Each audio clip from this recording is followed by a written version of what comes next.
most of them just want to suck off the system or do something bad like drugs or gangs, and that's all they have been oppressed. They have not been given the same opportunities you have had. It doesn't matter. When they do, they're fine. But there's always filthy animals. So now he calls black people filthy animals. White parents are cutting off their kids for not hating black people and being racist. Before we start the video, I just need to get y'all up to speed real quick. First things first, I got a new mic. You know what I'm saying? I've been making these videos, I've been consistent, and I've been getting a lot of nice comments from some people every other video saying that they enjoy the videos and, you know, keep going because they actually watch this shit. That made me feel good, you know, I appreciate that. So I said, you know what, why not get a new mic? It was one of the first upgrades I felt like needed to be done, so I did get a new mic, and hopefully the sound quality is better, and you know, that's that. So here I am, excited to make a new video with my new mic. You know what I'm saying? I have a second YouTube account that I just subscribe to the type of videos that I like so that the algorithm could keep feeding me video ideas for me to react to when it's time to record these on Sunday in batch. Now, so this is the video that catches my eye. It's called "Civilians Are Now Fighting Back Against the Fatigue." And usually shit like that don't really bother me because I know these racists like to cherry pick certain instances and then portray it to the public like it's some common occurrence that they've experienced in their personal lives. It has not. I'm not gonna click his video, but there's a comment section full of a bunch of racist motherfuckers like, yeah, these fucking people. They genuinely think that me, a black guy, is gonna sit here, click on these videos of so-called black fatigue, of people that happen to be black doing actions that are obviously not acceptable in society. They think I'm gonna sit here, watch that video because I am black and say, they're supposed to be. What do you mean I can't steal? What do you mean we're not supposed to be committing crime? They really think that people actually sit there and agree with behavior because we're of the same race. So they can't even understand that that's not a thing and that race does not determine your thoughts and your intelligence and how you view society. Second of all, it really caught me off guard that this guy, he's not even white. He's Asian. Nothing wrong with being Asian, but that was just not what I was expecting to see since the name of his channel is literally called Model Minority Reporter. So I didn't expect him to be a minority. But sure, since he's a minority, that's fine, I guess. That's a weird thing to make a channel about, but okay. But then I started to look through his page and I noticed there's no videos here about Asians at all, or even Hispanics. It's just black people and liberals, which are clearly his target for his rhetoric that he's trying to push. This guy is obviously a conservative that thinks he's white because there's not even videos on here about Asians, the minority that he is. And he's the Minority Report. So I click on the playlist and Ghetto Fatigue has 41 videos. He's made 41 videos on Ghetto Fatigue. So just to basically get to the point, my point is this guy is calling himself a minority reporter, yet everything that he reports is negative. So what is the rhetoric that you're even trying to push? That all minorities are bad, even though you are one? What a fucking idiot. For some reason, they never seem to realize that the people that they're getting all this support from, that applies to you too, because the cause of this whole race war comes from white supremacy, whether you like it or not. So you don't even fall within the constraints of the people that you're trying to help their narrative because you're not white. You would love to bet that you're Asian, like I said. But anyways, just wanted to give that quick little backstory because that kind of translates to what we're actually reacting to today. To understand that at the end of the day, a lot of people will just hate you no matter what you do because of who you are and what you look like. You know what I'm saying? But you should already know that. Instead of going head to head with the same narrative that people of the other race of myself are bad, I don't have those type of thoughts because I'm not low IQ and have low impulse control like some people. I just wanted to react to this video that doesn't reinforce that. That's called "White Parents Are Cutting Off Their Kids for Not Hating Black People and Being Racist." Now, I'm not the president. I really don't give a fuck what anybody does besides myself, you know what I'm saying? But when it comes to these situations, I never like to reason with the aggressor. Some people are just aggressive and are full of hate, and I don't want to have any conversations with those people. But to the people that do receive this discrimination from those people, I do like to remind those people sometimes that not to generalize the same way they generalize us, you know what I'm saying? Which is why I'm reacting to this video, just to kind of remind people that there are still people of other race that we all kind of collectively know on social media and shit like that. Like, we're on the same page when it comes to the people that came before us and the system that they set up. You know what I'm saying? So I kind of was interested to watch this because they were recommended right next to each other. Yin and yang type shit. You know what I'm saying? I just figured, let's watch it. Do you know how many... No, shut up. No. Can you shut your mouth for a minute? No. Because I actually work in the ghetto. I see the people. Do you know why they're in that I position? see these people. Do you understand the systematic and historical reason for why they're in that position? They don't care. All they want to do is be ghetto. And this is the type of shit I'm talking about. As this caption, we have a young girl calling her parents out for being racist. And this racist guy, who I'm gonna assume is probably a cop, because he says, I work in the ghetto. I see these things every day. Usually he sounds like a racist cop. His claim is, All these people want to do is be ghetto. Supported by what? I have no idea what that even means. But surprise, surprise, to a cop that works in a ghetto where there will be increased crime, there's going to be crime in the ghetto. And there's going to be more people of color in the ghetto due to systematic racism. That's just how it works. I don't know if they don't tell you that when you sign up to be a cop, but I'm not surprised because a lot of these cops don't know shit. I think they just give you a gun and tell you to go out there and say GG when it's all over. But let's continue. No. Yes, there's some that don't, and there's good people. No. And then there's most of them just want to suck off the system or do something bad like drugs or gangs, and that's all they They care have about. been oppressed. They have It not been doesn't given matter. the They same give them opportunities chances. you have Yes, had. they do, and there's plenty of black people. No, they There's don't, plenty of- Dad. there's plenty of And you not minorities. recognizing that as an issue is the reason why it's still continuing today. I see them all over. There's all kinds of successful people that are of color. It doesn't matter what color, brown, white. But it's a lot orange, harder for yellow. them to get to that It doesn't position. matter. When they do, they're fine. But there's always filthy animals. Are you kidding me? You didn't let me finish. That's not okay. talking about the No, children no part, matter what, too. that's not okay. No matter what, it's not okay. By the way, shout out to this girl for being brave enough to even do this, because I know a lot of the time too, when it comes to racism and other harmful prerogatives, a lot of the time these low impulse control racists tend to get real violent with their own kids and shit like that. You know, you know how that shit gets. Racism is not okay. Why do you think that racism is okay? What's that? Oh, that's mine. Haley, I'm gonna look at. mine. No, I'm looking at That's statistics my right medal. I now. gotta get a necklace. Your statistics they can be warped. Statistics can be warped. You want me to show you videos? So why are my? Do you want me to show you videos of cops? I will do why it. is statistics wrong? Because they can be warped. I'm not giving statistics right now. They can be warped. Personal experiences can't. No, because this is actually putting it into play. When you. Wearing it? Do I need to show you a bunch of videos of cops attacking That's your protesters? problem. Peaceful All you do protesters. is watch that Listen shit. to this. This is the number. You mean I'm informed and educated? You're not though. You're, Yes, I You're am. one-sided informed. Yes. Mom, I was watching political stuff and you said to turn that off because you don't want to hear about it. I hate the fact that everybody thinks just because they turn 18, now all of a sudden they're politically informed. Listen, bro, I am not politically informed. I don't keep up with it because I do not care. Honestly, I think that the world is so fucked up that I'm just trying to make it through. That's just where I stand. I don't give a fuck anymore. You know what I'm saying? Shout out to the people that vote locally and all that shit. And the girl reveals that when she's watching politics and keeping up with what's going on in society, her mother tells her to turn it off because she doesn't want to hear that shit. Yet, at the end of the day, when it comes to proving their points of hate, they have everything to say, even though they consume nothing. On it, and you are not. I'm sick of hearing it. The fact that you can have that ignorance for the majority is bliss. Okay, so- Ignorance for the minority So I'm is looking at statistics destruction. that are wrong. This is just pure wrong information out there. Just give me the statistic. In 2017, 457 white people were shot to death by the police in the United States. Okay. 223 were black. 76% of the population is white. 13% is black. I If- get that. If they were being killed at the exact same rate by police officers, the rate of black people being killed would be 8.9. But it's not. It's 24%. The rate of white people being killed should be about where it is. So they're being killed at a higher rate. There's more white people, meaning that the amount of people killed by cops who are white would be higher. Yeah. So yeah, I'm not gonna interject because I have this personal thing that I don't believe everything I see on the internet that a lot of people don't have, which basically means anytime I see a video on two people arguing on a controversy, a statistic, I don't just involve myself in the conversation without searching it up.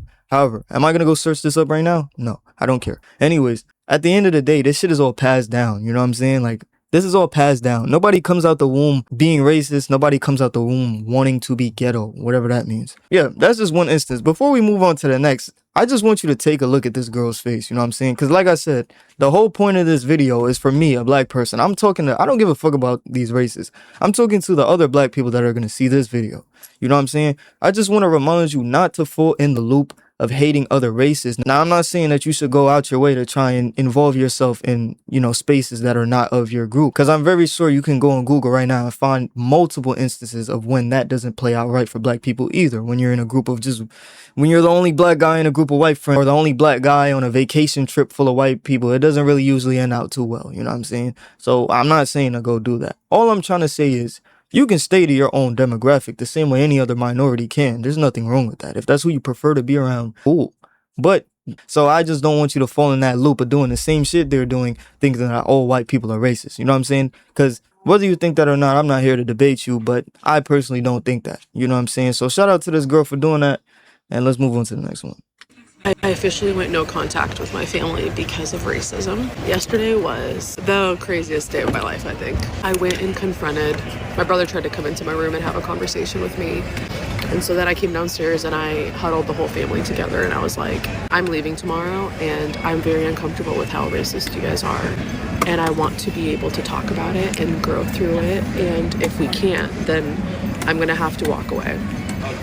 And I recorded about 25 minutes of it because then my phone lost all memory. Like I had no more storage left. Oh, it's very hard to listen to. I don't even know if I'm gonna post it. I don't really know. They found out that I was recording them and absolutely lost their ish. And I was like, this proves my point. They were like, you're a victim. This is what you're doing. You're playing us. And I was like, no, like, I think I've just come to realize this is something I've been asking myself and sitting with, like where's the line between working with you guys and wanting to grow and like you guys willing to grow and also then just being like, no, like this isn't something I'm gonna tolerate. And I'm at a place where this isn't something I'm gonna tolerate and I'm choosing me. I'm choosing health for me. I'm choosing growth for me. And, you know, they were like, well, what if this is your ministry? What if you're called to help us not be racist? You're just gonna abandon us? Like, what if we go to hell because of you? And I was like, that's not on me. So her racist family is telling her that they'll go to hell because of her? I don't think I've ever come across any Bible that says that you can go to hell for somebody else's actions, but okay. I've tried to work with you guys. Like, all I can implore you is go get close friends that are people of color. Go start talking. No.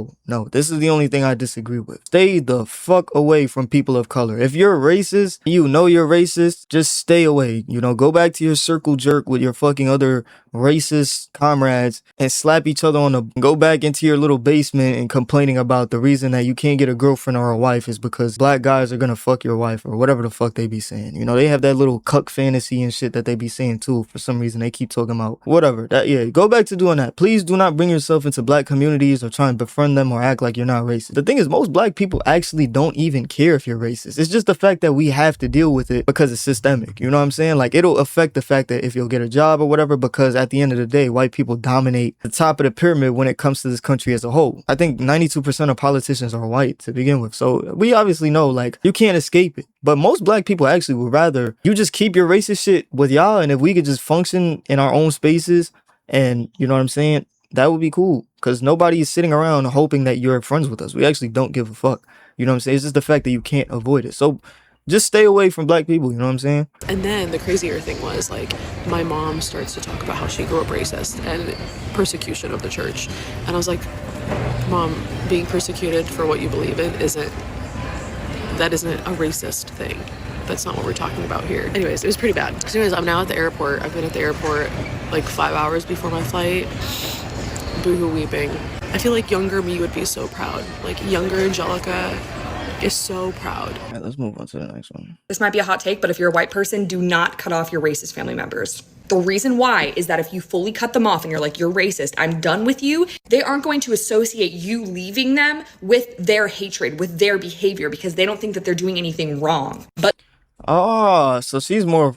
I see. She's more focused on thinking that she can solve the problem. This one might be a little interesting because I never heard anything like this before. slowly, if you continue to gain their trust in a neutral, objective way, you might be able to get through to them. I've seen it happen. I've had conversations with white people where I start out on their side. I let them say their sort of insensitive comments, slowly work my way in there to hear what they have to say, and then I flip it. So for example, a white person will say to me, maybe a relative, maybe a random person, you know, I'm just so frustrated with the amount of immigrants that's coming into this country. You can say, Yeah, that's understandable. But I think it's important to keep in mind that immigrants are here to make a better life for themselves. There's enough room for everybody. The government could be doing a better job, but they're not. So And it's crazy, yo. This whole conversation with the ICE and anti-ICE and immigrants, like, okay, I understand from a political standpoint how an overpopulated country can be harmful. Don't like nobody here is stupid. We all understand that. However, the thing is, it's like these people tend to realize that the natives of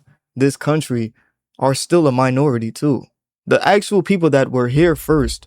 The whole argument behind that though is always starting from but after me though. Because at the end of the day, you're not native to this land either. If mass immigration was a problem and somebody just said, okay, we're gonna stop mass immigration before you showed up, would it have been a problem? It's not your country. This country was not dominated in a civil way. It wasn't a mix of all different races and white people were so advanced and smart that they slowly gained the votes of the public and we all voted for them to take over the political parties and they go white people, lead us to like that shit never happened, bro. Like it was nothing like that. It was nothing like that. This country was not dominated by your hard work. It was literally taking advantage of literally every other group in order to propel yourself to the top through exploitation. Like I said, I'm not anti-white because racism exists. This is just the truth though. You know what I'm saying? It's just the truth. So for you to sit here and say you feel unsafe, whether that be physically, mentally, because other people are entering the country, even though that's how you got here and made the people that were actually natives to the country feel, but now the cutoff of what we should let into the country stops after you, strictly because you feel uncomfortable, is just crazy to me. That shit is so stupid. ultimately, it's sort of their fault if you think about it. And those little objective statements are what get through to them. Do not cut them off. Please. It is our responsibility as white people to educate other white people. It is not the responsibility of people of color. Peace and love. Hi, I'm Kylie, and here are the top. That's true. It's also another reason why this is even more sad is it's hard for black people to combat that from our side, because it is true. I do believe that it is community's responsibility to hold their own community accountable for community related problems, and politics should be countrywide problems. You understand? However, this is the real fucking world. Things don't work like that. So when I see people say like hold your community accountable like we do, it's like, well, what the fuck do you do? Second of all, I get really confused when people say things like fix your own community, even though that there is no representative for any community within the country. There's people that represent those communities. When they run into politics, the white dominated space, there's no power for that. So what makes you think that me as a black person that is against gangs and gang violence, that I have some sort of power to step outside my house right now and go stop that? Well, yeah, you can vote. What? Not to mention, this is America, a diverse country. So we're not all located in Africa where we're all homogenous and can come to decisions as a whole continent, or, you know, as a whole majority, like other countries can. For example, Japan, for the most part, are dominated by those people of that ethnic group in that country. So their political party also speaks for them as a ethnic group. However, you expect black people or any people in America where it's diverse and we're not dominating any space to somehow band together and just tell other people what to do and it'll just stop, even though systematic racism is set up in a way where it encourages the complete opposite of that. Don't understand that shit either. Hi, I'm Kylie, and here are the top 5 ways that hatred is passed on in white families. This is definitely a topic that not a lot of white people like to talk about because they prefer to stay race neutral, or at least not air their dirty laundry in public, but I do have some things that I want to say. The first way that white people pass on hatred to their kids is literally at the dinner table. I can't even tell you how many times I'd be at another white person's house growing up, and their mom or dad would say something racist and look to their kid like they made a joke and wait for the kid to react. I don't know if it's just me, but maybe it is genetics, but me personally, I have a very hard time giving a fuck what anybody else is doing, especially while I'm eating my dinner, my nigga. I'm loading up some YouTube or some shit while I'm eating my dinner. I'm chilling. The fact that a minority's dick is so far down your throat while you're eating your meatloaf is crazy to me, gang. But whatever. That's just something I guess I'll never understand, because it's like these people have nothing better to talk about. So in that way, the racist remark serves almost as a point of bonding between the parent and the child. The second way that it's passed on is in sports, especially if a white family or a white team is playing against a team that is primarily people of color. White people will say racist things. Did you see that defender? She was really aggressive, and other microaggressions that get passed on to the child. The third way is by discouraging their children from being friends with people of color because of certain innate qualities that they may have. Number 4, moving their kids to an all-white suburb. Number 5, praising celebrities and politicians that are racist. But anyways, I'm gonna wrap this video up. Those are a couple instances where you can see that those things are passed down through their families. You know what I'm saying? Like, it's just gonna be the case. It's not gonna stop. But just so you understand and don't fall into the same chain of generalization, which is a sign of low intelligence. You can't comprehend nuance and gray areas and you think the world is black and white, you're a fucking idiot. So that was just to kind of see some instances that I never really seen before, because, you know, I was just curious to see like how it's being passed down in those houses. And, you know, sometimes people like to masquerade as they're like so pro-black even though they're also racist. So, you know, both things apply. It's not just, you know, so I'm not telling you to do anything. I'm not telling you to go make friends with anybody of any other ethnic group. I'm not telling you shit. I don't even know why I'm saying that. I don't speak for anybody besides me anyway. So I don't even know why I started explaining that. But yeah, you know what I'm saying? At the end of the day, people is just going dick rod, and dick rod is just inevitable. People literally just love to get on dick. It's just, it is what it is. I would love to see the original guy that I was talking about, his page be taken down. That would be great, because this nigga is monetizing hate. He's monetizing hate. That's crazy on this. Like, to get on a platform and be able to monetize hate and literally look at the page and just see, damn, this is a hate page of a minority, a specific ethnic group. That's crazy to me, but whatever. If a day ever comes where systematic racism and all that shit is abolished, I would be fucking surprised. I'll tell you that. I'll tell you that up front. I would actually be shocked. So, you know, like, whatever. But if you enjoyed watching this video, make sure you like, comment, subscribe. Leave a comment letting me know what you want me to watch next. And until next video, thank you for watching.